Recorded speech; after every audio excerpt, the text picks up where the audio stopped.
Hi, it's Paul Guppy with Washington Policy Center. I hope everybody had a great 4th of July celebrating our country's freedoms. I wanted to give you information about an exciting new initiative that we have coming up in July. We call it July Drive for Freedom. This is a fundraising drive to support the work of Washington Policy Center, the great research we do, the commentary, the independent analysis, and what we consider most important is holding our public officials accountable for the decisions that they make on our behalf.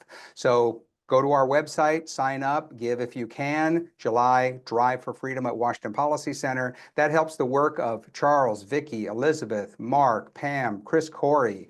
It allows them to really dig into the numbers to come up with independent analysis, bold opinions that we put out on independent platforms like this one to inform the people of our state. Next, I'd like to introduce to you a brief video that Todd Myers on our staff has done. He's our Vice President for Research.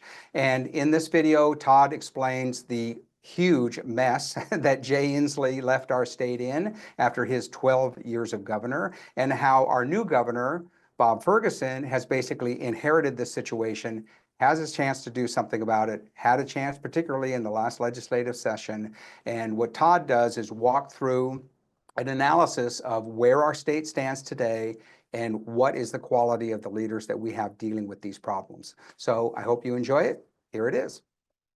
I'm Todd Myers, Vice President for Research at the Washington Policy Center, and this legislative session was very consequential. Notably, the legislature passed and the governor signed the largest tax increase in state history, as well as a number of other policies that will have an impact on Washington for many years to come. So as frustrating as this is, and as harmful as many of these policies are, they also put a burden on Governor Ferguson, because now that he got the policies he wanted, he is responsible for the future of Washington and how we live up to those promises. If we fail, it's not because he didn't have the resources and he didn't have the policies. He got what he wanted, and now he has to find a way to make Washington better. And frankly, he was left kind of a mess by Governor Inslee. In our report card for Washington's future, we point out some of the many challenges Governor Ferguson faces.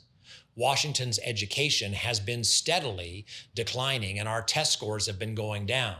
And in fact, in the last national test scores, Mississippi has a better reading score than Washington State fourth graders. Those numbers have been going down, not just in reading, but in math and science. And that's despite the fact that we every year are spending more and more on education, even when adjusted for population and inflation. It's not the only area that we are failing and that we have challenges. Transportation. We have some of the worst transportation, some of the worst roads in the country, again, despite the fact that we have the third highest gas tax in the country. We see the same thing in the area that I have worked on so long, an environment. Salmon are not recovering the way we want. Forests are still unhealthy. And ironically, despite all the talk, as I've said many times, CO2 emissions keep going up. Those are just a few of the challenges that Governor Ferguson now faces. And now that he has the resources and policies that he wants, he has to deliver, or there's the accountability is on him. There's no excuses at this point. So what should Governor Ferguson do to improve the state of Washington, to address these challenges that we have? Well, he can start by doing three things. And the first is to think creatively. Looking to the same people and the same agencies that got us into this mess is not going to get us out of it. Doing the same things that Governor Inslee did to create these problems is not going to solve them. So the first thing the governor needs to do is to look outside of those agencies to people on the ground who are doing things in a different way and finding solutions. The second thing he has to do is anybody who's familiar with a 12-step program knows that step one is admit you have a problem. And the governor needs to say, yes, we have a problem, and fix problems as soon as possible. The longer he lets bad policies continue and the longer he lets bureaucracy slow things down, the more they become his problems and his legacy.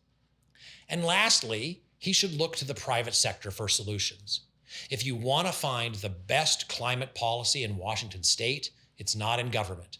It's at Microsoft and at Amazon, who are investing in projects that work and are guaranteed to work. And if they don't work, they get the money back.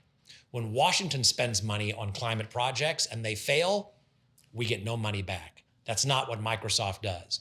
They prioritize and they demand accountability. The same thing is true with forest practices. Washington state should look to the tribes and how they manage their forests actively, in many cases like commercial timber companies, but they do it in such a way that creates healthy forests for the future and solves many of the mismanagement problems that we've had, especially at the federal and state level over the past many decades. That's where you're going to find the best and most innovative solutions in the private sector, not in the bureaucracies who created this problem. So, now that we are finished with the session, and now that Governor Ferguson is starting to enter his first year as governor, the time is now to take action, to decide what works and put his own stamp on the future of Washington state. Washington has a lot of challenges, but we also have a lot of opportunity. And now that Governor Ferguson has gotten the resources and policies that he wants to put in place to address those problems, he is accountable for the results. We at the Washington Policy Center are happy to help and to provide guidance in how to solve the many challenges that we face.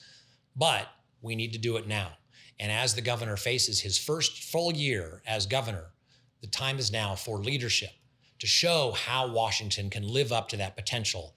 And we're happy to help find those solutions that make Washington better tomorrow than it was over the last 12 years. If you found this informative, share it with a friend and consider checking out one of our suggested videos over here. Make sure you're subscribed so that you can stay up to date with the latest policy news from Washington.